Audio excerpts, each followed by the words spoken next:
Çuna më mbrëma, mirë se erdhët te podcasti i radhës.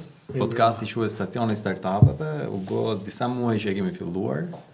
Dhe në përgjithësi ka qenë shumë e çuditshme se kemi pas ose vetëm femrën prezente ose vetëm meshkuj. Nuk kemi pas asnjëherë mix. Edhe podcastin e fundit që bëm nëntor, ishin nga turizmi, nëse s'gaboj, po dhe ishin të treja gra dhe vajza. Dhe ju tani po e shikoj 3 djem, që nuk është shumë mirë për këtë balancën, po megjithatë po mundohemi që podcastin e radhës të kemi 3 vajza dhe gra prezente, që mbas se janë edhe shumë prezente në po themi në startupet në përgjithësi dhe në themelimin e tyre dhe angazhimin e ndërtimit. Kështu që mirë se erdhët. Mirë se gjetëm. Tani si intro, unë do filloja ta mbas e fillojmë nga Geharti dhe do doja që ta fillonim pak kush është Geharti, çfarë bën, kush është startupi dhe më specifikisht kujt i shërben startupi. Pra, kush janë klientët që përfitojnë. Mbase pak nga rrugtimi jot gjatë gjithë kësaj periudhe që nga 2024 që e filluar, se u bën tash jemi në 2026, u bë pak kohë. Unë jam Gehart Çeu, siç edhe mund ta keni parë mbas edhe në le të themi lançimin ose publicitetin që bëri Startup Albania para 2 ditësh, që shumë faleminderit për këtë support. Unë jam me background inxhinier elektronik, edhe faktikisht jeta na ka hedhur sa ndaj këtej në për fusha të ndryshme. Familjarisht kemi një klinikë neurologjike që menaxhohet nga IMM dhe pastaj pjesa tjetër ka qenë me aviacion, me mësimdhënie, me biznese të ndryshme që mund të jenë hapur dhe mbyllur. Dhe si përfundim, diku nga 2022 pata një ide mbas pandemisë, ose aty ka qenë ideja që lindi, që se si mund të menaxhohen klinikat apo doktorët, duke pasur lidhjen familjare me doktorët në familje, dhe se si mund menaxhohen pjesa e takimeve, pjesa e menaxhimit të klinikës nga ana e skedulave, le të themi kartelave elektronike të pacientëve, mbajtja e gjitha statistikave të sëmundjeve apo të le të themi grup moshave apo gjërat ndryshme që do duheshin në lidhje me pjesën e pacientëve ose të këtyre personave që duhet ta përdornin të software-in, dhe lindi Tako Doktor, që të ishte lënia e takimit me doktorin në mënyrë automatike, jo duke marrë telefon, jo po ku je, jo po sekretarja që i mban ato copat e letrave që pastaj kur shkon atje gjysma i ka të humbura e thotë se ti more, jo po s'të kam regjistru pritën radhë apo diçka tjetër. Të ishte në mënyrë automatike dhe le të themi ose të krijojmë ato që ne duam të bëjmë, domethënë që kemi bërë, që doktori përpara se të vijë atje recepcionistja ose vetë ai nga aplikacioni shef ditën e tij dhe kush kë ka në radhë. Dhe njëkohësisht tek platforma reklamon dhe veten e vet me profilet profesionale si tip landing page që krijohen nga takodoktor.com/emri i doktorit, ku gjithë doktorët, pakën shumica e doktorëve, gjithë, edhe klinikat në Shqipëri, kur i pyet për shembull ke një faqe interneti ose ke një si prezantohesh ti, nga vetë profesioni përtojnë ta ngasin këtë pjesën e faqeve, të krijojnë një faqe për të reklamuar veten e vet, as në LinkedIn, mezi që e reklamojnë në Facebook apo në Instagram.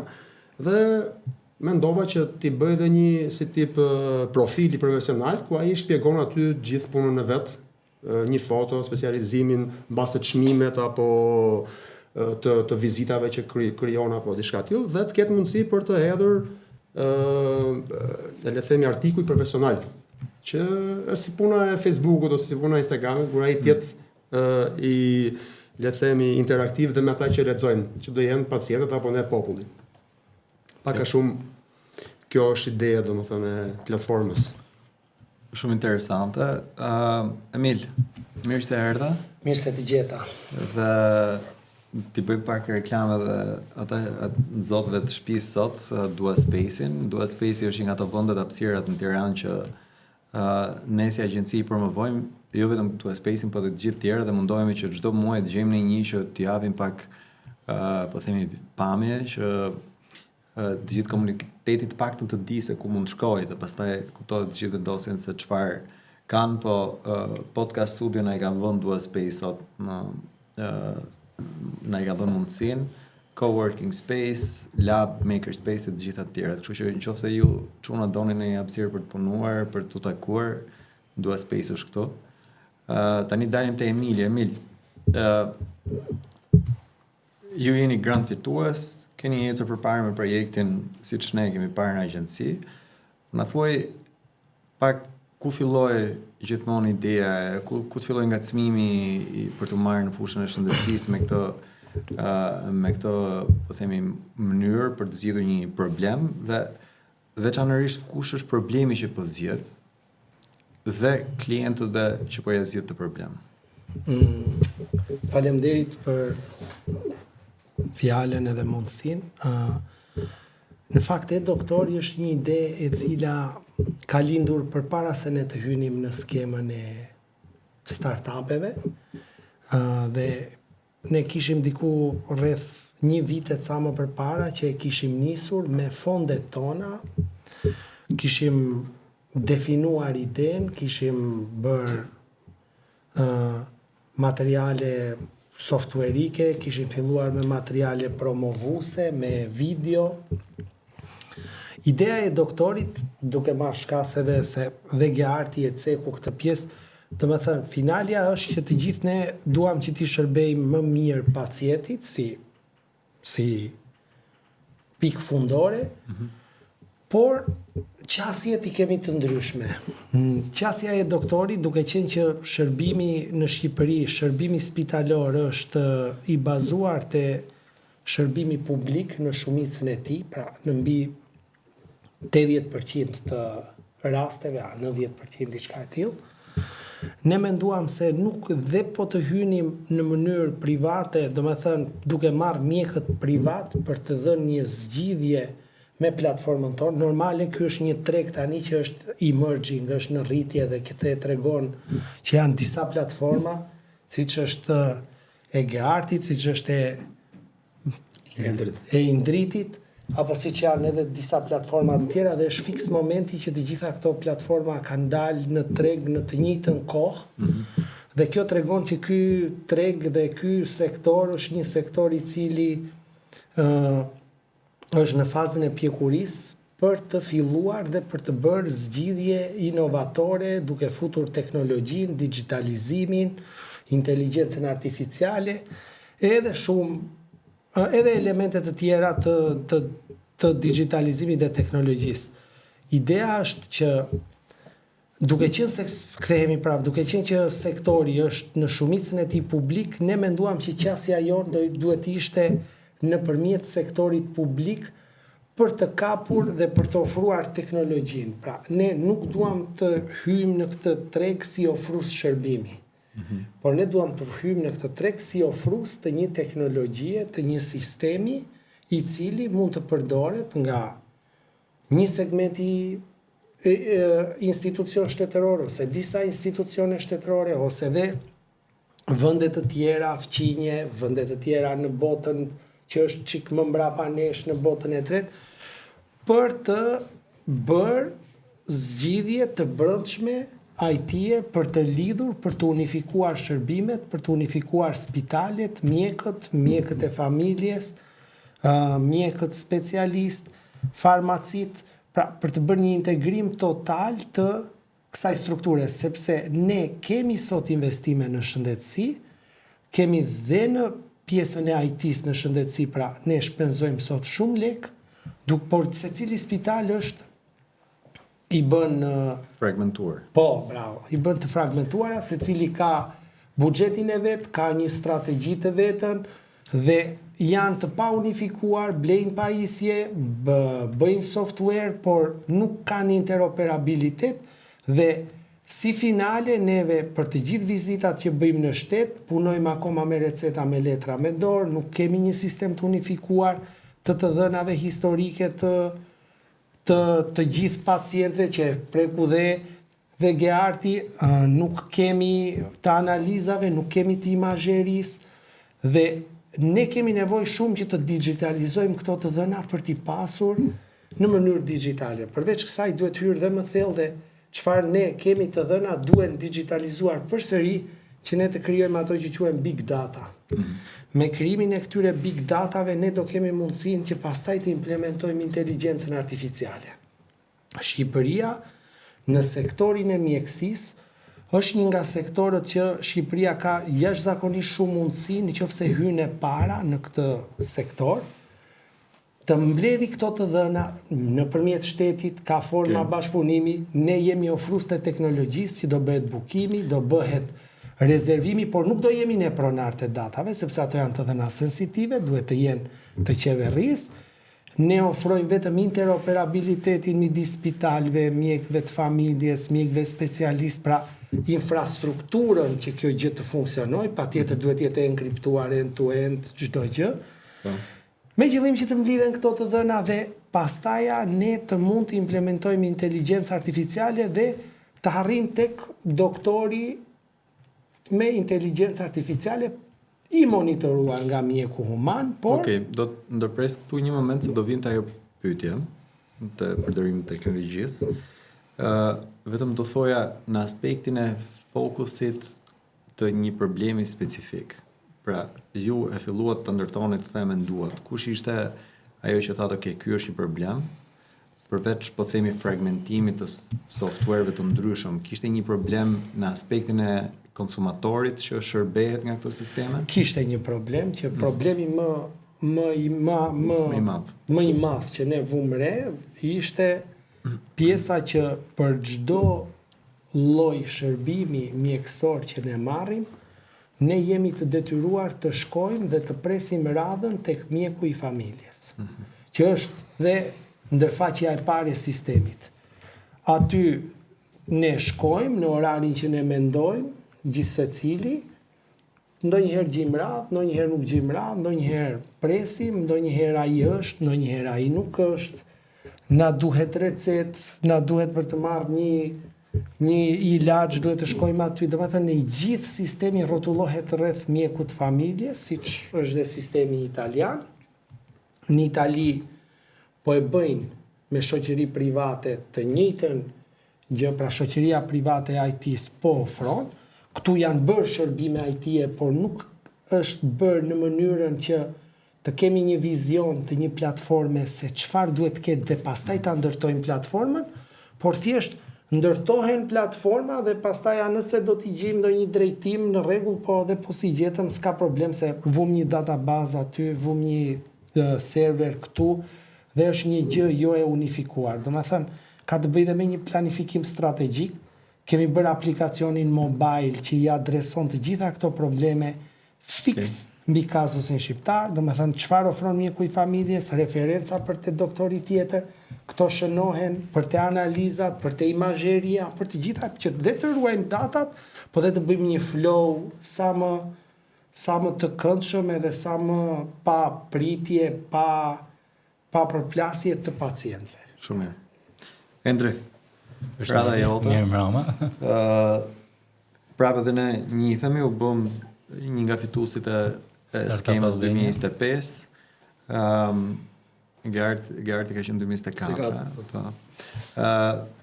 Duam të dim çfarë bën, domethënë na thuani një gjë për veten në fillim, po edhe çfarë bën ky startup që ju keni, gjithmonë ku është i fokusuar, çfarë probleme zgjedh dhe për kë e zgjedh. Mirë mbrëma, Endri Burja, MedWallet është startupi siç e prezantuam më përpara. Startupi filloi mas pandemisë, siç thonë domthonë përfundu me tuf me analiza në shtëpi fizike me dosjet e mëdha, edhe aty lindi si ide. Si ide fillimisht ishte e partnerit që nuk ashtu sonte. Ai e prezantoi edhe na pëlqeu ideja dhe thonë pse mos ta zhvilloj. Edhe fillu me startupi është një ndërlidhje që ndërmjet laboratoreve të analizave, farmacive edhe spitaleve. Njëjta gjë siç prek më përpara edhe kolegu. Edhe kjo ishte ajo ide që të bëjmë këtë ndërlidhje, të krijojmë një wallet, e kemi quajtur ne MedWallet, një portofol mjekësor, siç është i Albania që ke gjithë dhënat dhe mund të merresh gjithë shërbimet, të krijojmë të njëjtën gjë të krijojmë për mjekësinë. Kjo ishte edhe të krijojmë edhe një pasaportë mjekësore. Kjo është gjoja domethënë me çesh sepse kjo lindi edhe si ide, unë vetë pata një problem, pata një aksident edhe në momentin që ne shkuam me marr një shërbim, gjoja e parë që ishin nuk pyet ai e mirë ashtu, po grupin e gjakut a ke alergji nga kjo, nga ajo, edhe ne kena kriju edhe një QR kod që mund ta marrin gjithkush me veti, edhe mund të ketë edhe ka direkt të gjithë dhënat, do të jenë në një urgjencë diçka dhe ke gjithë dhënat. Kjo ishte një nevojë që ne menduam do lindi nga eksperienca personale edhe menduam me implementu tek MedWallet. Pjesa tjetër është që të gjithë këto dhëna laboratore, të pjesën e ndërlidhjen me farmacit, pastaj këto analiza të bëhet një përpunim i këtyre dhënave, të arkivohen të gjitha në telefonin tënd, jo se siç thotë më përpara janë të dhëna sensitive që ne nuk mund t'i ruajmë në server, por janë të ruajtura në telefonin e vet personit, domthonë SGL vet, pacienti a don më ruajt në cloud apo don mi share. Pjesa tjetër ishte diaspora, print që fëmijët donin me kontrollu print që i kishin larg dhe donin me ditë a morë ilaçin mami, a morë ilaçin babi, apo kurohen në mënyrën e duan, dhe ne arritëm të krijojmë një sistem që i monitoron print, të arrijnë të monitorojnë fëmijët e tyre të vegjël ose fëmijët të arrijnë të monitorojnë print e tyre të moshuar. Dhe kjo nëpërmjet një ndërlidhjeve të dy accountable thona të secilës palë, që ata ndërlidhen dhe arrin me kontrollu njëri tjetrin. Kjo ishte ajo që ne menduam domthonë me zgjidh mos shumtit, mandaj pjesa drejtimi që ne vazhduam me zhvillu është kjo, si e dinë ato, teknologji po ecë shumë shpejt, edhe kjo AI, edhe po mendona me implementu AI-n, një interpretim të para farmacive, le të themi, domthonë pjesës atyre ilaçe që merren pa rekomandimin e mjekut, e cila mund të interpretohen direkt nga një robot, që të themi një model. Kjo në përgjithësi kjo ishte ideja e MedWalletit. Kemi fillimisht e fillu me bashk, që u bashku me ortak të fillu me vetë, me fondet tona, mandaj apliku me Startup Albania që në dha një dorë të mirë për me vazhdu e me zhvillu më shumë. Kena prap shumë për me ba, si treg, fillimisht synojmë tregun lokal, Shqipnin, si gjithmonë, por ideja është pse jo global. Por si më shumë me që shohim në nevoja, dhe më thanë janë të këto pjesa Ballkanit, pjesa rajoni dhe vendet e treta që duket më shumë si nevojë që kanë këtë lloj problematike si vendi jonë. Okej. Dakor. Tani fusha e shëndetësisë është i fushë shumë e gjerë, pra edhe ju e keni, domethënë e humiltoni, jeni specialist të po themi industrisë, ka shumë non-sektor, po themi që ka nevojë për zhvillim, jo këtu, po edhe vendet më të zhvilluar, edhe vendet më të pazhvilluar, pra vendet në zhvillim. Edhe duke u rritur mosha mesatare, duke u rritur po themi numri popullsisë në botë në përgjithësi, gjithmonë problemet e shëndetit do jenë. Po kanë marrë, domethënë me çka kanë parë, ka një model që janë ato preventivet, pra që ti i jep një tool që unë të mirëmbaj shëndetin e mirë, dhe ka pastaj ato që janë reaktivet, që janë toolset që ti shkon për një analizë dhe pastaj mban rekordet analizave, dhe këto analiza pastaj i hedh në një, po themi, i hedh në një wallet, i hedh në një database që është private dhe ke mundësinë pastaj për t'i ndarë me doktorin e radhës. Duke qenë që është një industri shumë e rregulluar, pra të dhonat kanë një çmim shumë të lartë, sepse duhet të jenë të anonimizuara, në përgjithësi nuk gjehen, dhe besoj ju e keni këtë problem, sidomos lokalisht. Kjo nuk është vetëm te ne, në fakt është edhe në përgjithësi. Duke fokusuar te kjo që është e rregulluar, ne jemi shtet që kemi implementuar GDPR-in të plot, pra ka shumë pothuajse fare ndryshime disë vendet të Bashkimit Evropian dhe ne në aspektin e përdorimit të dhonave. si keni arritur ose si s'keni arritur, që të gjeni këto dhëna dhe të punoni me këto dhëna, sepse siç tham, të tre ju i përdorin këto dhëna, qoftë pacientit nga njëri krah, qoftë ju duan edhe dhënat e po themi spitaleve apo mjekëve nga krahu tjetër, me që i targetoni të dyja palët. Do si e keni hasur ose si e keni mitiguar këtë problem deri tani? Mbase dhe se keni, po thjesht. Në fakt kur aplikuam për te Grant 2024, le të themi ndihma që do na duhej, ishte edhe nga ekspert të pjesës le të themi të privacy-së, të drejtave të pacientëve që japin le të themi informacionin e tyre, i cili edhe mbasi ne u informuam domethënë për rregulloret specifike që janë dhe zbatueshme në Shqipëri të rregulloret e europiane. Gjitha këto datat ne nuk mund t'i mbajmë dot në databazat që janë të hostuara në le të themi serverat tonë. Dhe aktualisht le të themi Tako Doktor si platformë është monolite, është e instaluar në një server edhe një tjetër backup dhe tani faza e dytë që në këtu po hasim shumë vështirësi. Njëra është duhet të jetë e enkriptuar informacioni, që të ketë shanse shumë të le të themi të jetë shanse shumë i vogël për nëse cënohet databaza për të marrë informacion, dhe tjetra është ne duhet të kalojmë të gjën në sistem me mikroservise, në një ide me të shpërndar, ku le të themi modulet ndryshme të platformës të jenë të hostuara në servera ndryshëm dhe databaza mos të jetë e centralizuar, por e shpërndar dhe mundësisht secili user të ketë le të themi hapësirën e vet, kontenerin që mund ta quajmë nga ana teknike, të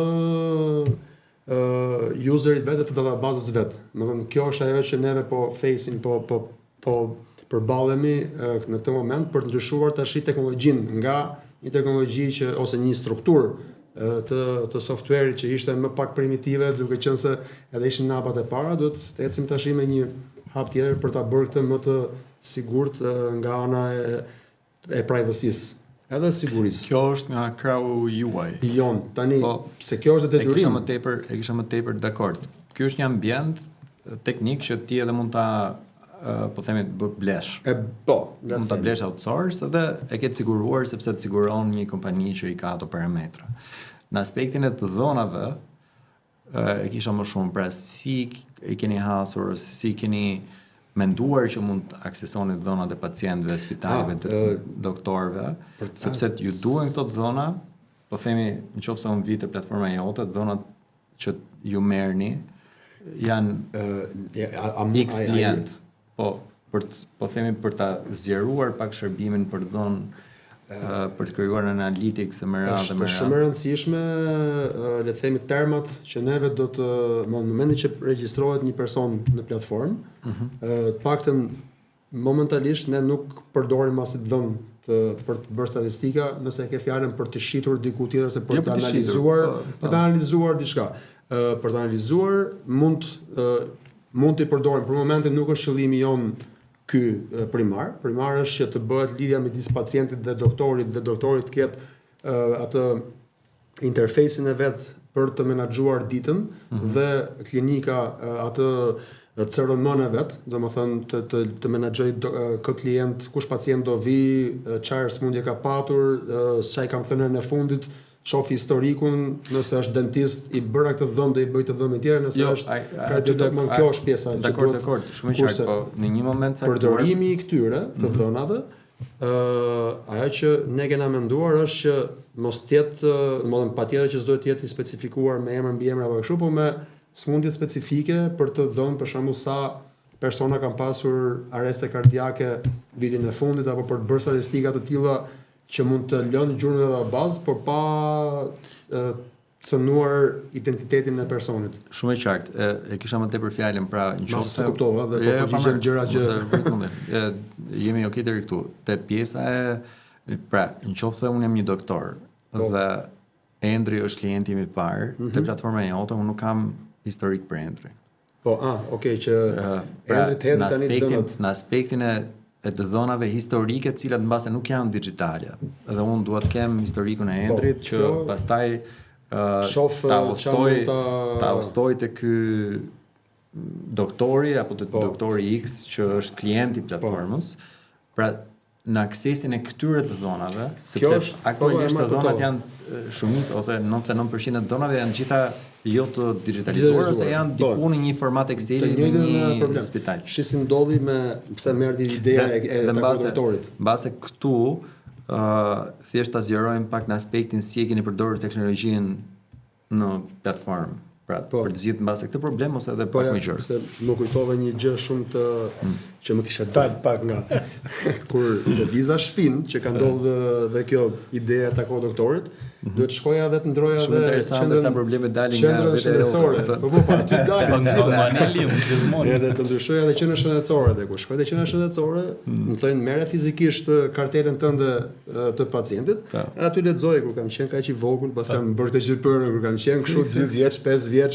Edhe fillova të shifsha historinë e jetës time me grafie, me gjëra aty që më kisha thyer dorën një herë i vogël. E faleminderit. Në një karton apo jo? Në një karton, jo. Ajo ishte mënyra se si dhe e çova atje, e kospër. Dhe tash ishte inovative për kohën. Po ishte shumë kartoni i futur me emër mbi emër dhe me historinë, me regjistër, me shumë në rregull jemi aty. Tani kjo aty na lindi ideja që të krijoja këtë kartelën elektronike të pacientit ose të individit që të ketë të gjithë historinë e vet. Tani ne kena bërë të mundur nëse më thënë duke ndarë në 2 momente.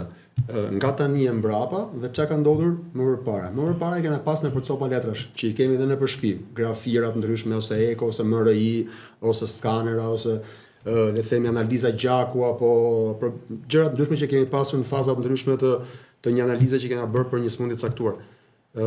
Këto është dhënë mundësia me anë të aplikacionit ose më saktë ne kemi web based për momentin, po mund ta përdorësh edhe nga mobile si telefoni. Ti bën foto të këtyre dhe ato regjistrohen në PDF në userin tënd personal, tek databaza jote personale që është e pacientit. Kurse në të ardhmen, kur ti bën një vizitë me doktorin, doktori ka mundësinë që të gjenerojë recetën që do t'japi ty për të shkuar pastaj tek farmacia e radhës ose ku do shkosh të blesh ilaçin. Dhe ajo automatikisht shkon tek takimi që ti ke bërë me atë doktor në formë PDF-e, në formë digjitale tek useri i pacientit. Dhe nëse tek klinika ku ti ke bërë vizitën, bën dhe një eko, bën dhe një gjithçka që ajo mund të digitalizohet nga spitali, se tani kjo i bie që ti dhemi dhe me pajisjet mjekësore që janë aty brenda. Neve nuk i kena bërë këtë lloj gjëje, po ata nëse munden nga le themi mënyrat e tyre mund ta hedhin pastaj tek vizita që ti ke bërë dhe ti thuash për shkakun që këtë MRI që bëra aty të lutem ma hidh tek vizita që ta kem dhe unë pastaj tek walleti im ose te ajo akaunti që un kam dhe të mbaj mend pastaj që kur kam qenë këtu te ky doktor kam bërë analizë, ka thënë le themi ekoja ose EMG-ja apo EKG-ja që kam bërë, e zheja e kokës apo diçka, ka pas këtë lloj le themi fotografie e momentit. Ati e përdor atë në të ardhmen. Okay. Por megjithëse neve këtu jemi të fushës elektronikës, unë gjithmonë jam i asaj që edhe të printuara duhet të jenë, domthonë, jo vetëm në elektronikë, se ne i mshojmë shumë kësaj pjesës që të bëjmë le themi digitalizime gjithçkaje, po pak unë për vete kur shkoj te doktori i them ma hidh edhe CD po ma fut dhe i printim atë gjën që ta fusta si sirtari sepse le themi janë të sigurta gjithmonë teknologjitë, por hard copy për mendimin tim duhet një backup, domethënë që ta kemi dhe edhe të të paktën atë për mbledhjen. Ose ke besimin e plot te teknologjia. Jo, kam besimin e plot te teknologjia, po unë vi nga një fushë e aviacionit që do të kem gjithmonë një kena edhe diçka të sigurt. Të kemi një backup diku. Edhe pse kam faqen backup elektronik. Po prap ngelem tek e njëjta, jo, po jemi në rregull aty, po le të themi ajo është po se preka nuk elektronik për elektronik është ajo. Ne na ndodhi gjatë kohës që ishim duke le të themi implementuar këto kërkesat që neve kishim aplikuar te granti, na ndodhi fikja e serverit dhe u doj gjardisku thaj në Kanada, edhe u s'kam si ta gjej atë informacionin që ti ke pas, më që kishim bërë backup një javë përpara. Po. Dhe pastaj blem një server tjetër që të bëjmë backup real time të çdo se kishim menduar që do na ndodhte kjo gjëja në bazë të kontratës që kishim me ta, më thash e kaluam pastaj në Europë. Po dhe kjo në dy shtete ndryshme. Edhe hard copy mund ndodhi kjo, kupton? Digjë. Po e marr vesh, po duke pasur bankat për shembull i kanë të gjitha digjitale. Digjitale, po i ruajnë më ruajnë dhe një letër thua ti të filma jama digjitale. Llogarit. Lekun e ket letër apo më. Mos ja shtin frikën se po shkon nesër me hedh gjithë lek prej banket. Mos. Emil, e njëjta pyetja.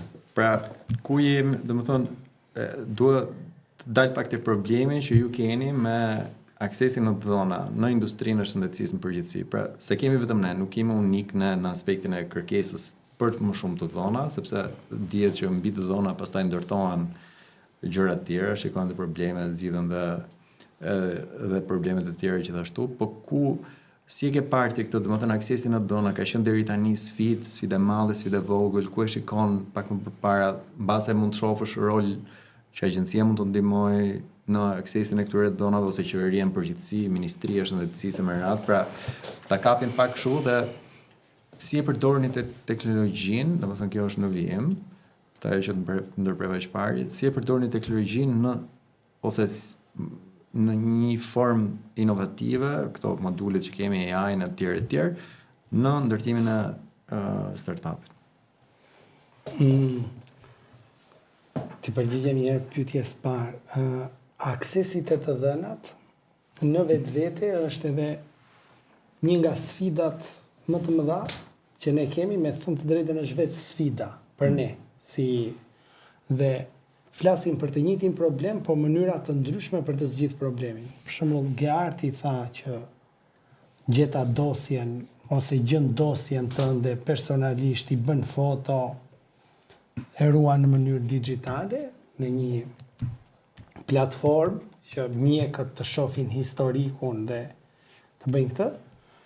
Kurse ne jemi nisur për të njëjtin problem, jemi nisur në një mënyrë ndryshe, duke thënë që duhet që të bëjmë një bashkëpunim me shtetin për të digitalizuar këto të dhëna dhe për t'i qenë të aksesueshme për çdo, dhe fare mirë është një ide që tani po lind, sepse edhe mua tani po më vjen në mendje se ne jemi nisur për veten tonë, gjithmonë pas për doktorin çfarë duhet bëj, po tani që po dëgjoj edhe dy kolegët e mi, mendoj që këto të dhëna thellë duhet të jenë të decentralizuara në aspektin siç portojmë një numër telefoni te operatori që duam. Pasi të jenë digitalizuar të mund të portohen dhe këto të dhëna te një provider XY që ai mund t'i mbaj. Pra, çdo kush mund të ketë akses. Po, patjetër. Domethënë gjithë secili aksesin e ka vet klienti, por ai zgjedh bartësin si ku do i mbaj këto të dhëna, pra te platforma X, Y, Z.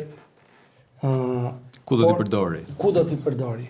Por ne, duke qenë që edhe nga takimet që kemi pasur, edhe në eventet që janë zhvilluar, Ministria e Inovacionit është shprehur që do hapen të dhënat publike për kompanitë të cilat duan që të zhvillojnë, sepse vetë shteti nuk ka më kapacitete njerëzore, ose jo nuk ka kapacitete njerëzore, po ta themi fiks fare, i duen shumë kapacitete njerëzore që të harrijë të bëjë inovacion, sepse inovacioni përgjithsisht është i privatit, nuk është i shtetit. Shtetet janë mbrapa në inovacion, gjithmonë janë strukturat private që kërkojnë të inovojnë. E kam fjalën për administratën, jo tonën, është gjithë administratat e gjithë botës. Jo, po flis për administratën në përgjithësi. Sepse administratat në përgjithësi janë burokratike. Domethënë ato ruajnë sistemin, janë garant të sistemit, krijojnë mjedisin dhe janë kompanitë private të cilat e shtyjnë teknologjinë, e shtyjnë inovacionin, e shtyjnë zhvillimin përpara, dhe i duhet tani që po vjen inteligjenca artificiale, e cila është njësoj si revolucioni industrial që ndodhi në vitet 1800-1900, kërkohet një armat shumë e madhe njerëzish, inxhinierësh, specialistësh për të bërë këtë lloj integrimi të dhënave të gjithë sistemeve, proceseve të punës, çdo lloj gjë. Dhe vetë shteti jon, fal edhe vizionit patjetër, edhe të kryeministrit, i cili ka thënë që duhet të vazhdojmë përpara me inteligjencën artificiale. Mendoj që është dhe klima nga ana, është dhe klima nga ana e qeverisë që ky sektor të heci, edhe ky sektor të zhbllokohet, dhe sektorët e tjerë, dhe ne nëse do harrim që të futim kompanitë private në zhvillimin shtetëror, të japim sektor të shtetit që ka nevojë për inovacion, ose ecën para inovacioni dhe shteti tregohet mbështetës me këto ide, mendoj që do jetë një gjë shumë e mirë dhe për ne, dhe për vendin, dhe për gjithë ekosistemin e shëndetësisë, po dhe ekosistemet e tjera, sepse mund të punosh në sektorin e gisit, pra të dhënave, të hartave, të kadastrave, mund të punosh në sektorët e turizmit, mund të punosh në sektorët e infrastrukturës rrugore, mund të punosh në sektorët e policisë, domethënë futja e teknologjisë në të gjithë këta sektorë është një sfidë që shteti jonë, njësoj si dhe shtetet e tjera, e ka për momentin, dhe ato shtetet që do e bëjnë të para, do jenë dhe më të avancuarat. Ky është mendimi, ose ajo çfarë unë kam parë. Shumë e qartë. Tani, shteti pra si infrastrukturë që ndihmon inovacionin. Besoj mund ta konceptojmë edhe në këtë formë. Pra ambient që ti pastaj mund të zhvillohesh. Fiks. Okay. Domethënë krijohet, më fal që të ndërpres, krijohet një mjedis, është e njëjta gjë si startupi, si nisma që ju bëni, që dhe unë gjej rastin të t'ju falenderoj shumë për mbështetjen, jo vetëm për mua, për gjithë bizneset që ju keni bërë, sepse në fund të fundit është mbështetja e një ekosistemi që lojtarët janë në treg, kanë dëshira, shprehin dëshirën për të bërë diçka, ju i mbështesni, ata bëjnë, pastaj varet si performojnë, disa ecin shumë lart, disa rrëzohen, por nëse nuk e bën këtë lloj mbështetje, nuk ke as kazuse suksesi. Pra kjo është një gjë statistikore, unë nuk i di statistikat sa e keni përqindjen e suksesit dhe të felerit, po për ju dhe një të jeti suksesshëm dhe t'ja dali në fund shumë mirë është sukses. Është pak herët për suksesin, sepse tani jemi tek efektet, nuk jemi te matja e, po themi, e rezultateve, se do i që ka, pak të një 3 vjetë, që ne të fillojmë të shikojmë që kemi financuar Gardin 2024 dhe si është në 2027 në merat, pra, ose në 2026, kështu që shumë e drejta, jo, domethënë matja dhe efekti është ne financojmë dhe çfarë po ndodh, kurse rezultati është çfarë ne do shikojmë për 3 vjet, prapë është pak, megjithatë do ta fillojmë të parën për 3 vjet. Endre e njëjta gjë. Domethënë si e shikon ti këtë problemin e aksesit në dhona, nëse është problem, nëse ke zgjidhur na thuaj si, ose nëse ke menduar një zgjidhje ose një sugjerim, dhe këtë duam ta kuptojmë pak në aspektin tuaj gjithmonë. Edhe në aspektin pak të menaxhimit nga individët, sepse me që ju keni ato walletin e ndërtuar për konsumatorët individual, si e keni menduar se keni parasysh që bëhet goxha e rëndë duke e parë veten si konsumator, pra të kemi një wallet, pastaj të kemi aty edhe po themi financat personale, mund të kemi edhe po themi shëndetin personal, do kemi edhe sportin, nuk e di çfarë merrem tjetër, në një hobi më radh. Pra bëhen hap mbas hapi, bëhet pak e larmishme dhe del jashtë menaxhimit një moment në aspektin e konsumit të asaj që teknologjia po.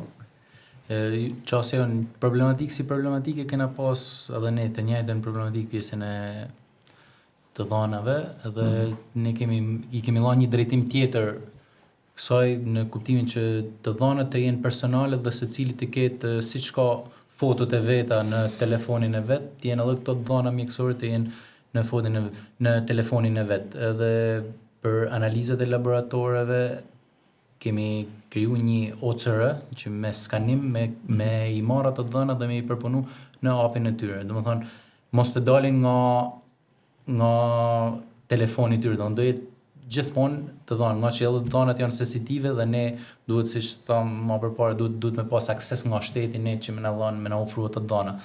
Dhe në këtë moment ne kemi zgjidhur kështu, që secili ka dhënat e veta në telefonin e vet, të dhënat mjekësore, ka edhe dosjen që po thoshim ne, e ka në telefonin e vet. Dhe në momentin që dën me transferu nga një vend, ajo është vetëm me telefon dhe e transferon. Dhe gjithmonë është zgjedhja e vet pacientit, a zgjedh ai me i dhënë akses dikujt tjetër, qoftë edhe te vet familjar, domethënë nëse po fliça më përpara që prind do kontrollojnë fëmijët nëpërmjet i aplikacione ose fëmijët prindë më shumë, gjithmonë duhet jetë aksesi edhe që jep vet personi pronari aty në dhënave, që jep akses një personi tjetër për me u fut. Kjo ka qenë çësia jonë të has këtë vështirësi që thamë që nuk ka një digitalizim dhënash nga shteti shqiptar, sepse don pak kohë, është proces pak më i gjatë, dhe don pak kohë u digitalizu gjithë ato dosje, të cilat janë me vite.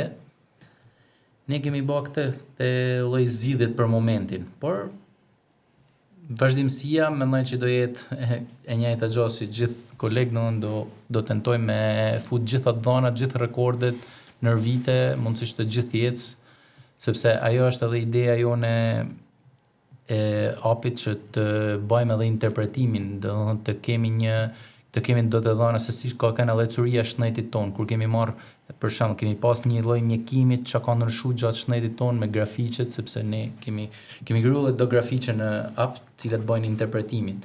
Mastaj me futjen edhe e AI do arrin AI me bë interpretimin vetë edhe me dha një mendim paraprak, po themi, jo final mjekësor, po një mendim paraprak se ku qëndron probleme ose ku të drejtohemi për këtë lloj lëvizje të këtyre parametrave tonë shëndetësor.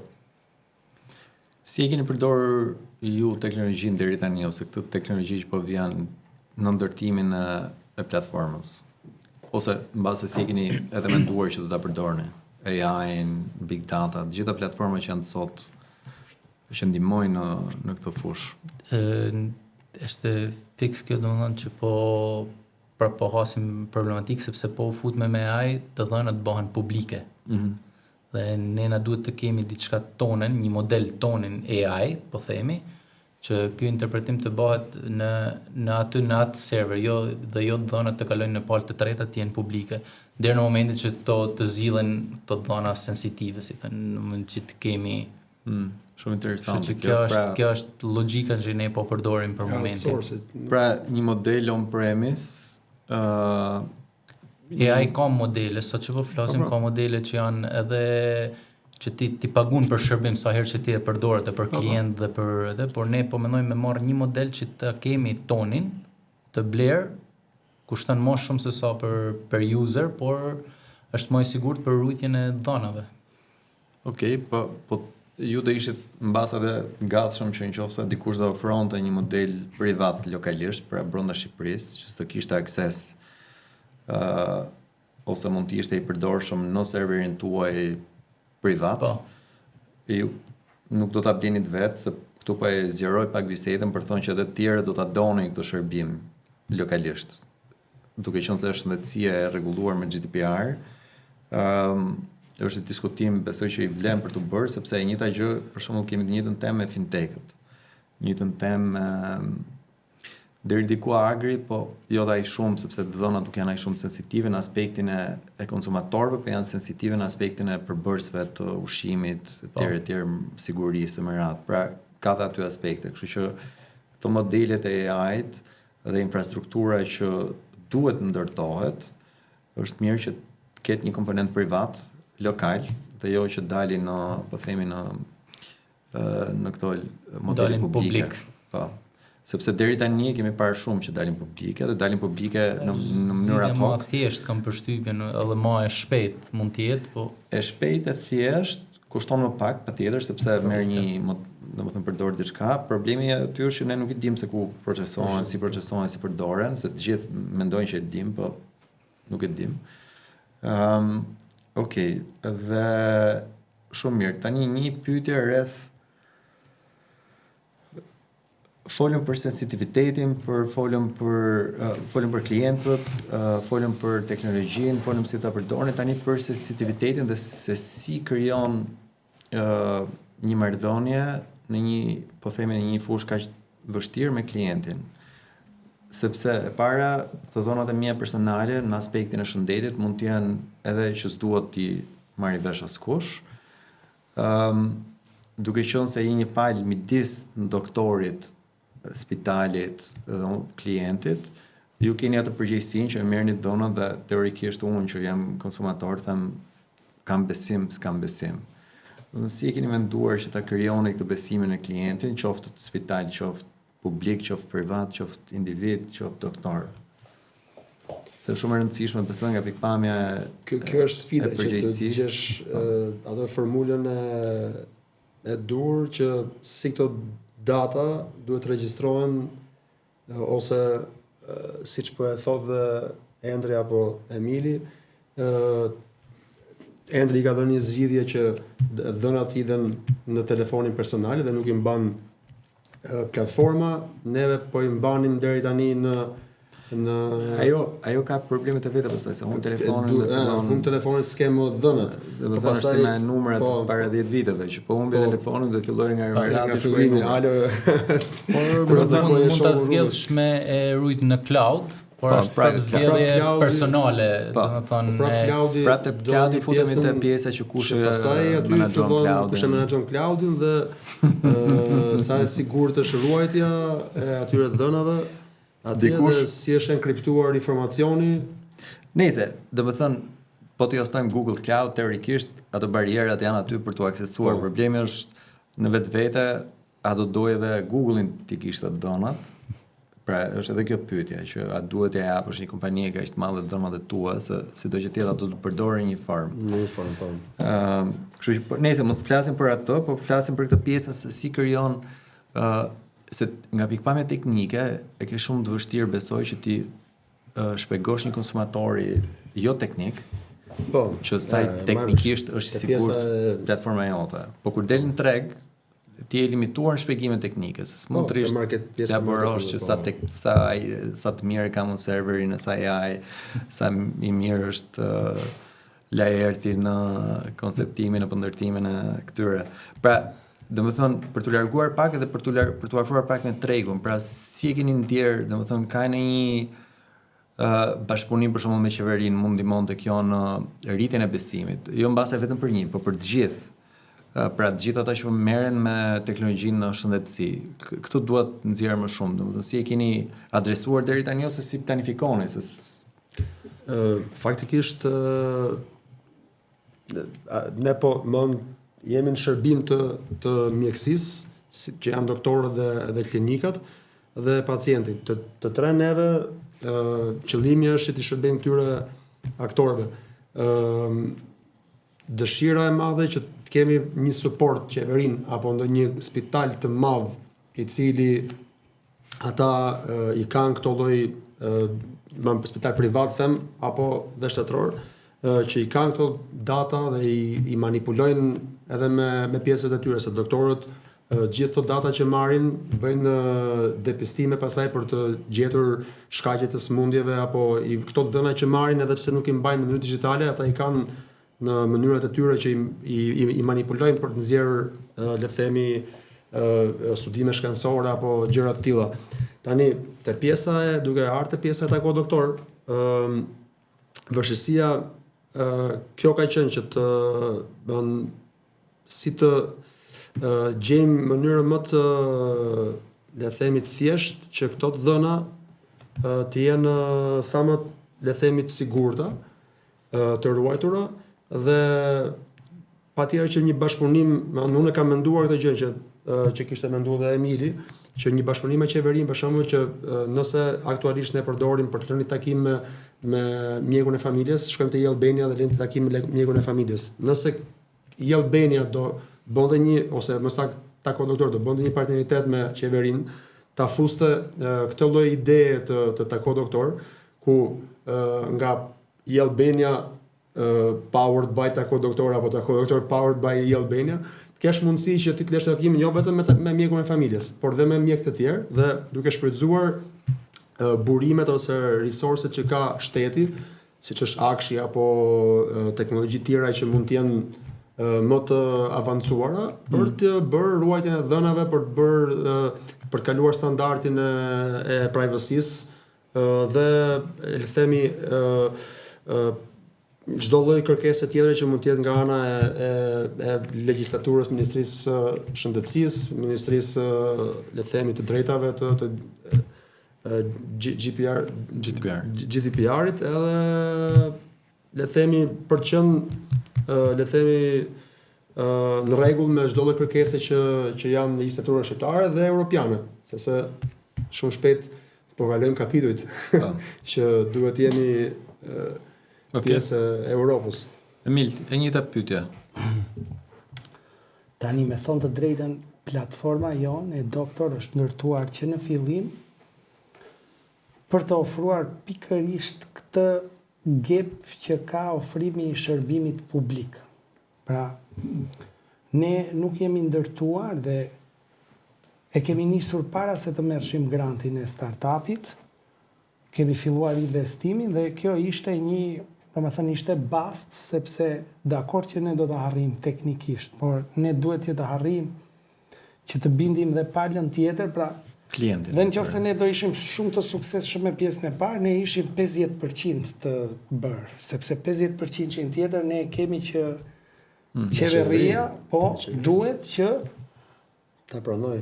Të na thotë që po platforma është okay, përmbush kriteret që un kam për të bërë një ofrim të unifikuar të shërbimit publik dhe të diskutohet për një partneritet që të përdori këtë teknologji që ne kemi ndërtuar.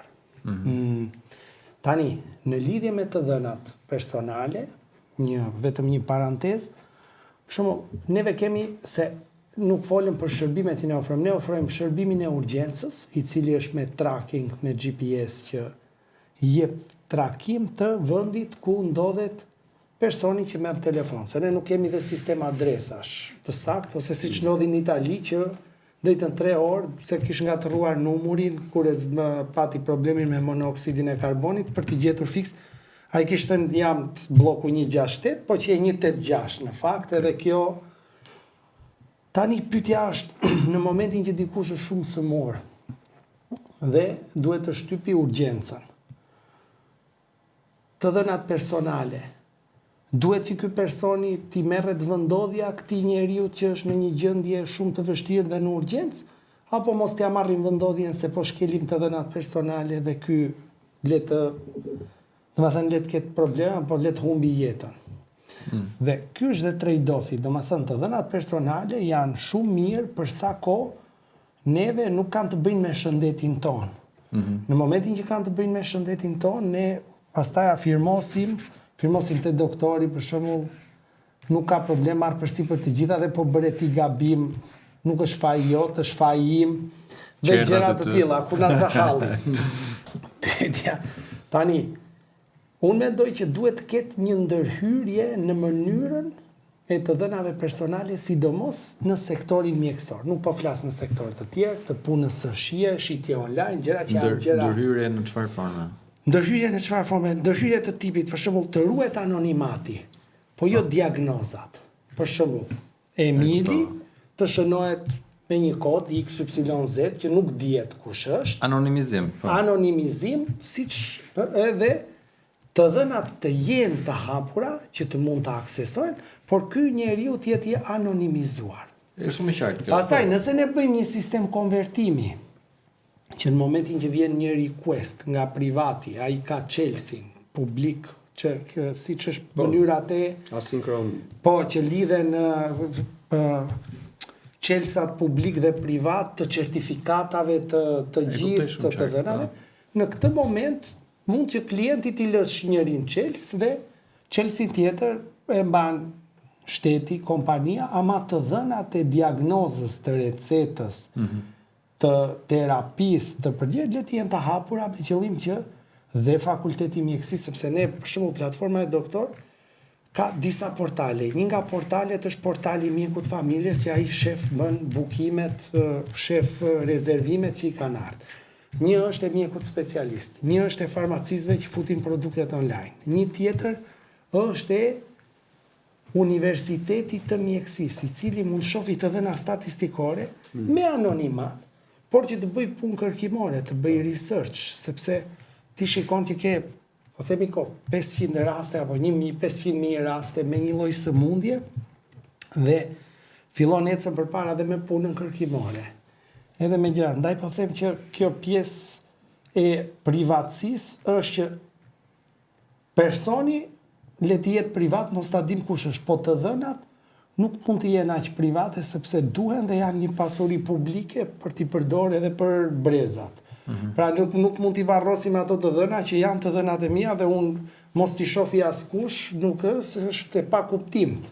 Domethënë privatësia deri në pikën ku ka kuptim. Nëse këto të dhënat të anonimizuara, besoj asnjëri nuk besoj se ka ndonjëri diskutim që mos jepen, sepse në fund fare ato janë dhëna që nuk për të mirën publike. Po, që mund të zhvillohen shumë shërbime ose mund po themi ndihmojnë shumë doktorë që diagnoza e radhës të jetë shumë e mirë. Okej. Entri, po prap të njëjtën pyetje do thoja, pra si e krijon ti me appin tënd besimin që ky aplikacion apo kjo strukturë, kjo platformë duhet të ketë me gjithmonë me konsumatori, me atë që është klienti juaj, se nuk është gjë e thjeshtë, domethënë nuk është gjë e thjeshtë në përgjithësi në çdo lloj biznesi, po specifikisht në industrinë e shëndetësisë. Ne fillimisht kemi zgjedhur një model, domthonë hyrjet në treg e kemi zgjedhur me laboratoret private, me farmacitë private, në mënyrë domthonë që të futemi deri te klienti fundor. Ideja duke ofruar shërbim për laboratorin, për farmacinë dhe në këtë formë të arrijmë te klienti fundor. Kjo kanë mënyra që kemi ndjek fillimisht, sepse laboratorët po shohim që edhe laboratorët edhe farmacitë kanë nevojë për një database të unifikuar, si bjen fjala nëpërmjet aplikacionit ti mund të gjesh se cila farmaci ka X medikament që ti kërkon për me kuru, ose nëpërmjet laboratorëve jemi futur për me marr historikun, ideja, nëse një klient kërkon historikun, sepse sot ne e dina që analizat i marrim me një fletë të printuar, siç po thoshim, ose na vijnë me mail. O i kemi gjitha të rritur në mail. Dhe këto maile, siç janë në mail, njëjta gjë mund të vinë tek aplikacioni jot. Dhe ti mund të kesh gjithë analizat që i ke bërë te X laborator ose te laboratori tjetër, i ke të gjitha ato analiza, i ke të unifikuar në një aplikacion dhe ke dosjen tonë. Dhe mënyra duke u nis nga kjo, mënyra jonë që kemi dashur domosdoshmë me hinë në treg ka qenë nëpërmjet këtyre bizneseve private, domethënë laboratoreve dhe farmacive që kanë një farë kanë edhe klientelen, kanë klientelen e tyre dhe në këtë formë kapim masën e klientave. Kjo kanë ideja jonë. Okej. Dakord, shumë e qartë. Tani po shkojmë drejt fundit, u bë pothuajse një orë. Në base për këto 10 minutëshin final, unë do bëja 2 pyetje, një do ta bëj të fundit, po kjo është e para është gjithmonë kuptohet që Shqipëria është një treg i limituar, kaq X mundësi ka për sa i përket zhvillimit të çfarëdo lloj biznesi, jo vetëm biznesit tuaj, në base tek ju pak më i gjerë, sepse në vetvete janë, unë mendoj që të gjithë njerëzit nga moshat më të hershme, sidomos mbas Covidit, deri te moshat më të mëdha, kanë interes për të zhvilluar ato ose për të mirëmbajtur veten përpara se të kalosh në sëmundje apo gjëra të tjera. Ku mendoni ju që këto platforma mund të zhvillohen përtej Shqipërisë dhe çfarë do t'ju duhej ju në këtë rast që ti zhvilloni këto platforma për te tregut që jemi lokal. Mbas edhe për te rajonalit, se edhe kur flasim për rajonin, ne flasim për 6 vendet. 6 vendet në tërësi janë 21 milion banor në letër, 18 real, mbas edhe më pak, 17, prap nuk është një treg shumë i madh. Kështu që mendoni pak mbas e vendet e botës tretë, ku do ishit ju të interesuar në vende me popullsi të lartë dhe çfarë do t'ju shtynte, çfarë ndihmë do mendoni ju që mund të kishit për të angazhuar për të kaluar në për këto tregje më të mëdha.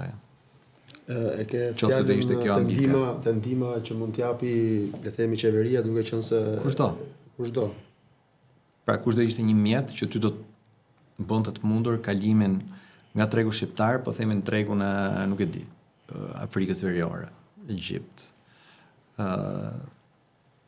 vendet arabe, domethënë E kuptoj, po. aty ku oportuniteti mbas është edhe pak më i lartë, rregullat janë më të ulta, pa GDPR. Po.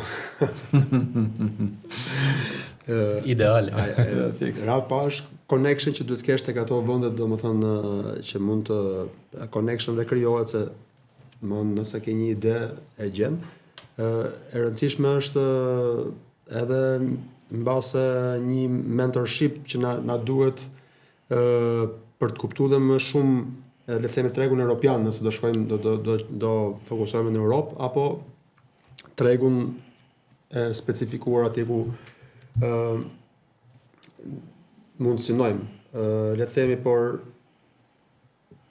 ajo që është që na pakën mua që më ka munguar të kohë, informacioni është i hapur, ti mund ta lexosh apo kështu, po është dhe koha që ti të lexosh gjitha informacionet dhe të informohesh se si mund ta ngresh të lloj sistemi pak më shumë se sa është ngretur. Unë rritër kohën duke parë sistemet ngjashme në Francë, në Itali, në Gjermani, se si po ecin në Austri, Zvicër, çapo fusin telemedicinën si element që jo vetëm të lësh takimin apo të kesh aksesin për të mbajtur walletin tënd, por të futesh dhe gjëra tjera që mund të jenë, le të themi, lënia e takimit dhe të flasësh në distancë me doktorin, mbase mund të lidhet dhe me gjëra të tjera që më kanë ardhur në mendje, por që janë pak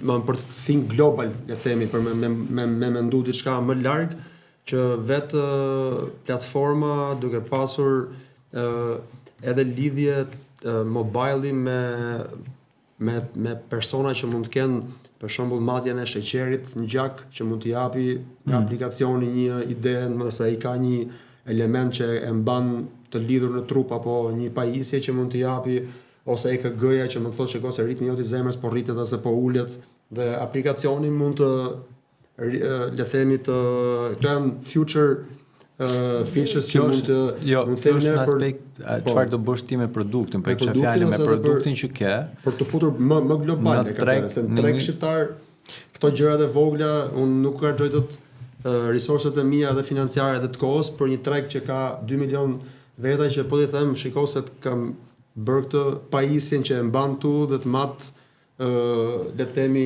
Pra, jo, e kisha fjalën më tepër çfarë do t'i çfarë mendon ti që mund të ishte një, e them mentorimin. Po, mentorimi mund të jetë. Që pra si ta aksesosh. Po. Kush tjetër mund të jetë një incentiv që të dalësh për te tregut shqiptar? Mund të jetë financiare, mund të jetë edhe financiare, patjetër, duhet dhe pjesa e mund të jetë connections që janë networku, siç është edhe Startup Albania dhe Plug and Play së fundmi, që le të themi i ndihmon dhe startupet e reja që të kenë një lidhje edhe një mentorship për të marrë informacion dhe për të shkuar dhe diku tjetër për të rritur, edhe mbase dhe pjesa, unë jam i hapur biles këtë kohë së fundmi, kam 6 muaj që po kërkoj dhe partneritet, duke qenë se jam i fokusuar shumë te pjesa teknike e zhvillimit të platformës, mbase do duhet partneritet mbase edhe brenda vendit. Le themi ne të tre kemi një ide, po mbase jemi duke luftuar pak suksesin vetë, dhe mbase mos ishte më mirë që të tre të bashkoheshim për një qëllim caktuar, ose dikush që mund të fusë në kompaninë time për të shitur shares ose për të ofruar dikoj që mund të investojë si investitor, që mund të jetë një doktor, mund të jetë një. Mund të jetë një doktor, mund të jetë një person që merret me ditë shesi mirë dhe mund të jetë një treshe e mirë duke qenë se un kam backgroundin për ta ndërtuar këtë dhe kam vizionin se si mund shkoj. Një tjetër thotë unë dita shes më mirë se sa ty sepse me këtë merrem të ditën. Doktori thotë unë bëj connection me të gjithë doktorët Shqipëri dhe jashtë për ta reklamuar sa më shumë. Domethënë është le të themi informacioni, mentorimi, connection, financimi. Okej. Dhe financimi është pjesa e investimit. Investitor të ri.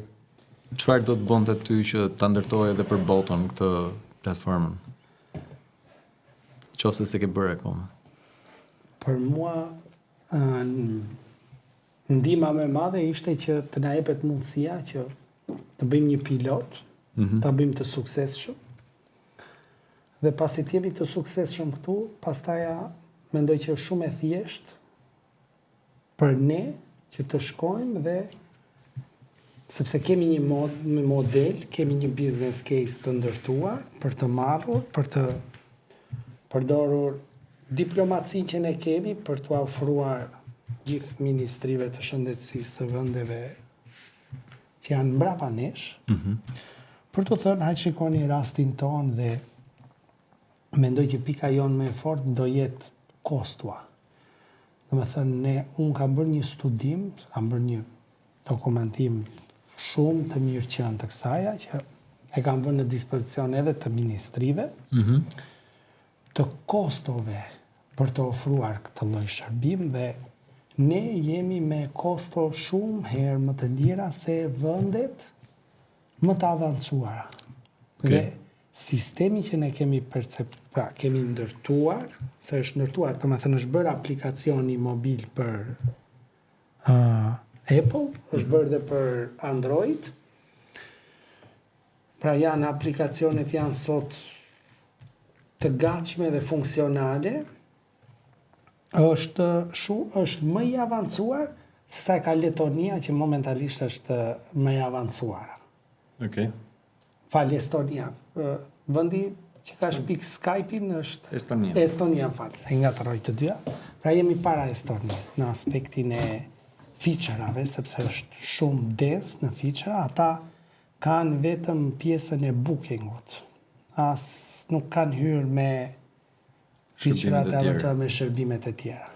Normalisht ne kemi dhe recetën digjitale, si shërbim, domethënë ne kemi unifikuar që gjithçka që ka mjekësia nga pikpamja e IT-s janë përfshirë dhe janë zhvilluar. Kështu që ne vetëm implementimin, nëse do bëjmë implementimin, pastaj mendoj që do të shumë e thjeshtë. Sepse dhe kosto do i kemi shumë të ulta për pjesën andej. Okej. Çfarë do të ndihmonte ty që dili andej? Nëse do bëja një kazus, pra domethënë nëse unë do ta implementoj në Shqipëri, në momentin që është i implementuar, sistemi është është funksional, është i tunuar, është i rakontuar dhe ti e tregon si shembull dhe e ke shumë të thjeshtë që të vesh të bësh pilotin. Qoftë pa pagesë. I thua urdhro piloti i ndërtuar, aplikacioni, gjithçka, e bën në një spital, ja demonstron dhe vazhdon pastaj, sepse është një gjë që funksionon edhe që ne thjesht duam që të kemi mundësinë që të tregojmë një gjë që është ndërtuar. Po, është vetëm ajo që do të bënte ty që të kaloje përtej të kufirit? Besoj që do duhen edhe ca atribute të tjera. Po unë mendoj që vetëm kjo, sepse nga pikpamja e çmimit nuk na konkurojnë dot. Okej. Vendet e zhvilluara. Po. Vendet në zhvillim mbrapa nuk e kanë bërë fare, nuk janë. Pra ne kemi bërë një platformë të nivelit të vendeve të zhvilluara edhe diçka më tepër dhe do e ofrojmë me një kosto shumë herë më të ulët se vendet e zhvilluara. Okej. Kjo është një mënyrë për ta shitur. Po, një mënyrë. Shumë mirë. Okej, Endri, te e njëjta gjë. E njëjta pyetje, po domethënë ai thuaj gjithmonë atë që ti mendon në aspektin e Ideja ime është shumë më e thjeshtë, domethënë se si e kam në momentin që biznesi bëhet një biznes i suksesshëm në Shqipëri, domethënë ka marrë atë formën e formën në fund në Shqipëri, për me dalë jashtë trojave shqiptare na duhet thjesht një partner lokal i cili mund të jetë sektori publik ose sektori privat. Për të thënë sektori publik mund të jetë shteti vetë që e suporton, ose besoj që është edhe për dy kolegët e mi është besoj e njëjta gjë, sepse në momentin që kemi një partner lokal në vendin ku ne zgjallim me shku, do jetë shumë më thjesht.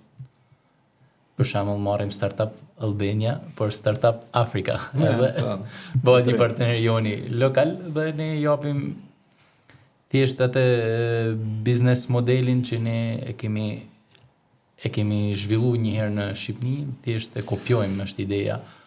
Okej. Kjo është si logjik kështu. Domethënë në në gjërësisht mund të jetë ajo, po ke parasysh që nëse ti të bësh një kazus Egjiptin, që kanë 110 milion banor, nuk është aq e thjeshtë ose nuk është njëjti model biznesi që ke bërë në Shqipëri, sepse nuk është thjesht shkalla. Në parim është edhe mënyra, është pak kulturë, është pak ndërveprim Prandaj prek atë parin partnerin që marrim, sepse do jetë shumë më e vështirë me penetru tregun në formën me një marketing që me kap klientin direkt parin. Prandaj thash partneri mund të jetë një sektor privat siç e kemi zgjallë siç e kemi zgjallë në Shqipëri që të kemi një partner privat, mund të jetë partner privat ose partner publik që mund të jetë shteti. Një biznesi tjetër do të jetë më e thjeshtë mendoj unë. Po, është shumë e thjeshtë, patjetër. Okej, tani pyetja e fundit fare sepse do ta mbyllim për 5 minuta dhe unë do ta pres atë se e tha Gerarti çik më herë, po do ta pres atë pjesën që e tha Gerarti që duket sikur e tha shumë. Po se dush ti e ke ndor. Tani ne kemi parë disa se di edhe shumë. Më bëj shaka.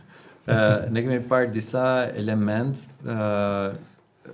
ose në koncept, pra në industrinë e shëndetësisë edhe në industri tjerë, dhe këto ja kanë përpyetje të gjitha, që ka hapësirë që duke u maturuar këto produktet, mund të shikojmë edhe bashkëpunime, që një bashkëpunim është, ne ju të tre vendosni nesër që një platformë shumë e mirë është më mirë se shumatorja 3 të tjerave. Domethënë, si e shikoni ju këtë? Mund ta bëni, domethënë mund të jetë propozimi i ardhshëm kë? Unë do të them sekret faktikisht kush do që mund të përgjigjet nuk doli këtu. Neve e dim me njëri tjetrin. Me që jeni dhe shok klas. Se ta tham para se e mlusin e përbashkët. Tash unë, Emiri dhe ortaku i Endrit kemi qenë shok klase fakultet, jemi të tre që kemi studiuar elektronik.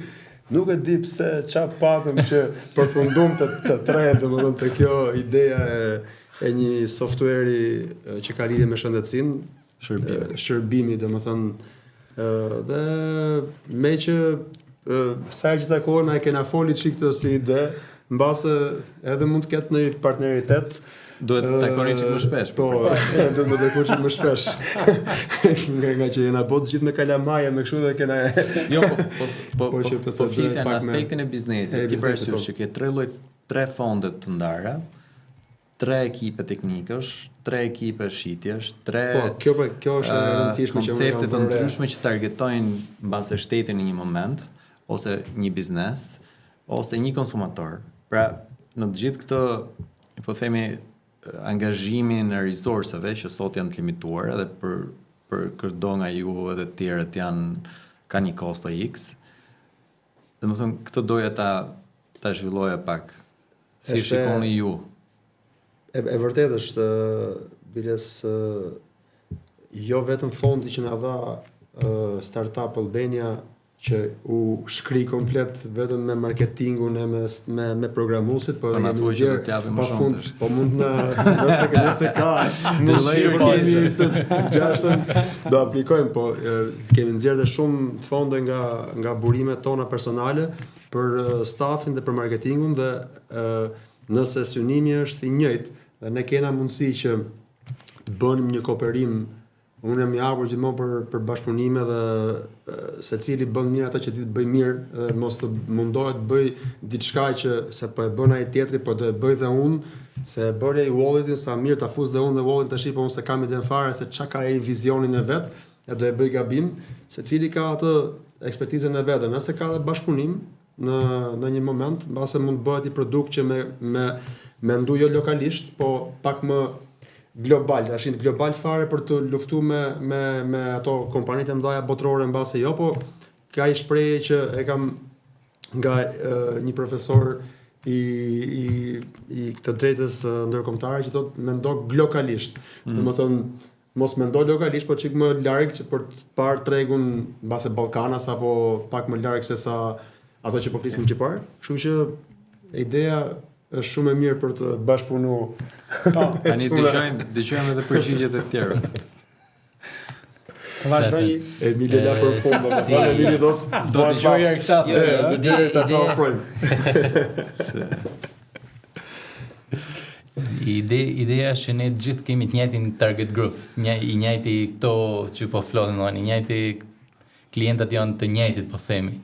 Të gjithë kemi bashkohemi në një pikë, largohemi në disa pikë, por ideja prap i njëjti është, ky është target grupi i njëjtë, kështu që patjetër pse janë nëse kena në bashkim idesh, një shërbim me një shërbim mund të krijojmë një platformë të tre bashkë që pastaj patjetër që global, jo lokal mo. Edhe për mua, Mendove që. Po prisë përgjigjen time duket. E di, po mendoja që të tre targetojmë të njëjtën klientel, por ne në fakt, për shembull do thoja, Gearti në biznesin e vet, është pjesa për shembull shumë nga ne shkojnë te privati, ose shumë nga ne duan mjekun në çdo orë të ditës, të natës, si du në orën 12, në orën 1, 2. Edhe ato doktorët që janë shteti i përdorin si privat. Për Geartin, për shembull, për Geartin, i cili e ka ngrit atë platformë në këtë lloj mënyre, mund të ishte një ide shtesë, mendimi im, që për shembull mund të ofroj mjek që nëpërmjet platformës vet dhe mjek që shkon fizikisht për shembull për fëmijën, pediatret që vjen nëpër shtëpira, në familje. Se fëmijët ne nuk i çojmë dot natën, i transportojmë diku. Ndihmësa.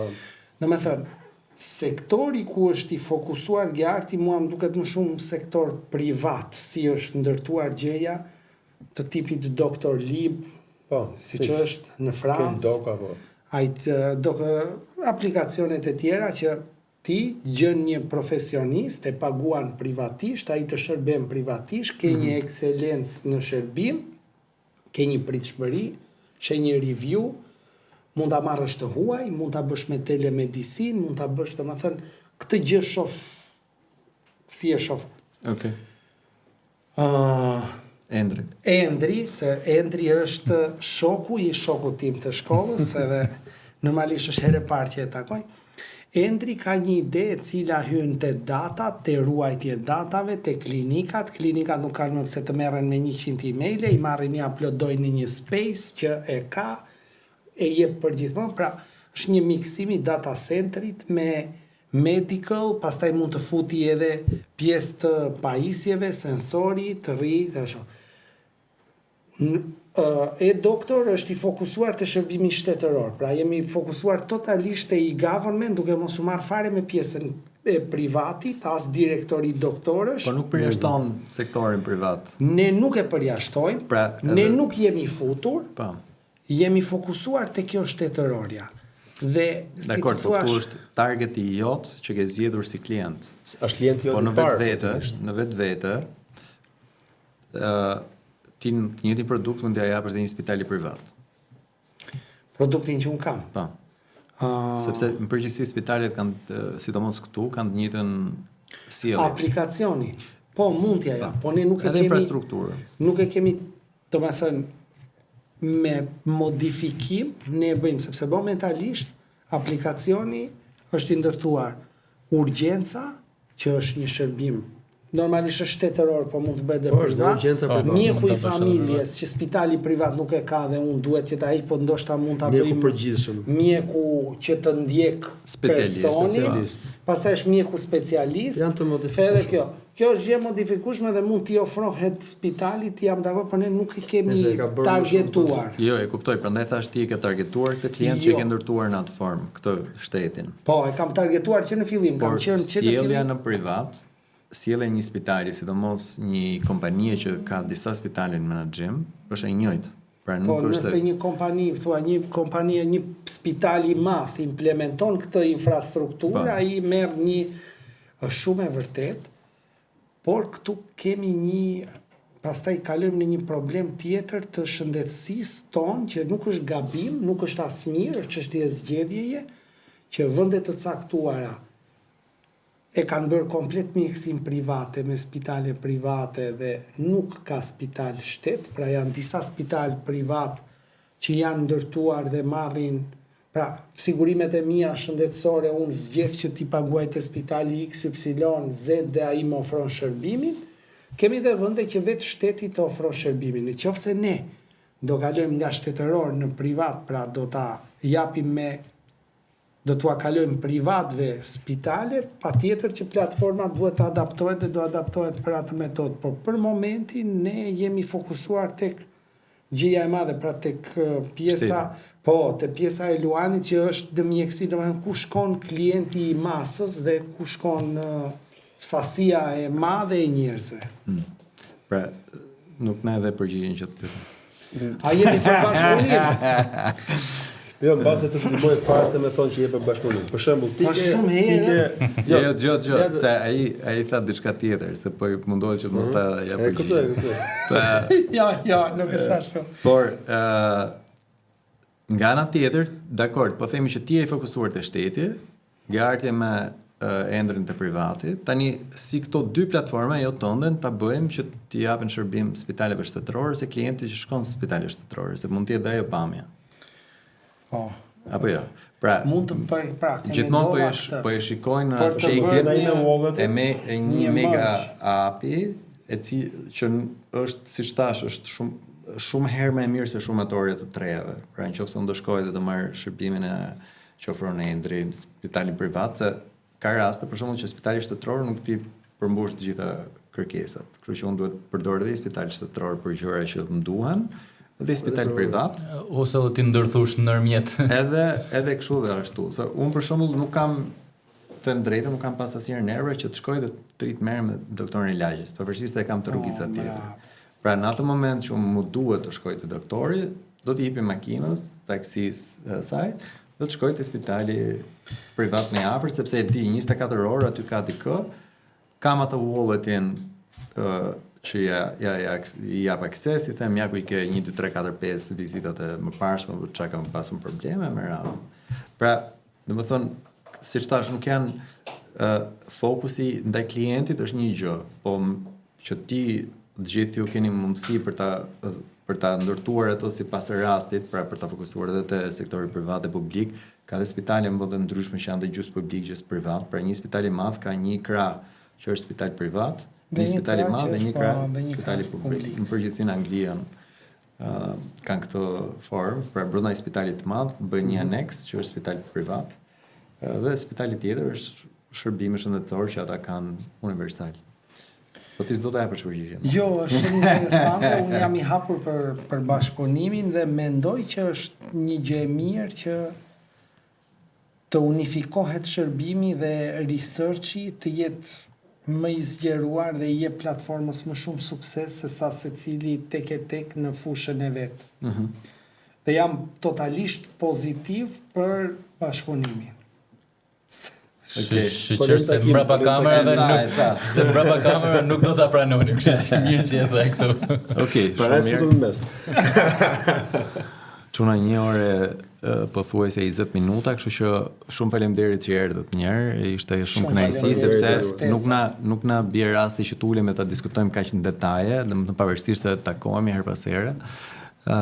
Dhe domethënë jo vetëm unë personalisht, por dhe agjencia dhe ministri në përgjithësi ka gjithmonë dëshirë për të takuar, për të kuptuar pak më thellë se çfarë bëni, çfarë doni të zgjidhni, gjithmonë me idenë që kush është hapi tjetër i suportit, mbështetjes që ne edhe se mendojmë ndonjëherë që i dim të gjitha, po kuptohet që nuk i dim të gjitha.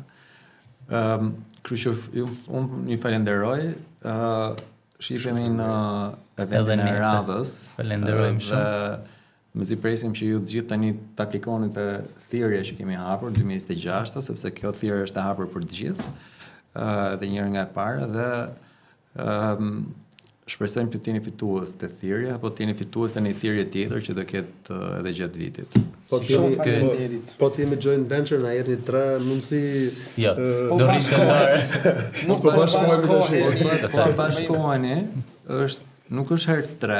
Nuk është herë 3. Jo. Atëherë po rrim veç edhe pastaj bashkohemi më vonë. Por Na jepet mundësia. Por mund të jetë një shtys për ta bërë në herë 3 suportin. Po. 2027. Atë them edhe diçka. Po Faleminderit edhe për të besoj edhe në emër çunave se realisht na keni dhënë një mundësi jo vetëm neve, se edhe ne kena pas edhe atë pjesën e investimit personal, por edhe shumë të rive, shumë pjesë të tjera që nuk i kanë lënë ata ëndrat thjesht në sirtar, por kanë arrit me dalë në treg. Pastaj a ecin as nuk ecin, a kanë sukses as kanë sukses, është pjesë tjetër, siç e thati, do duhet do kohë me kuptu. Por deri këtu është goxha mes e madhe që i keni dhënë goxha startupeve në Shqipëri. Faleminderit për ju. Shumë faleminderit juve.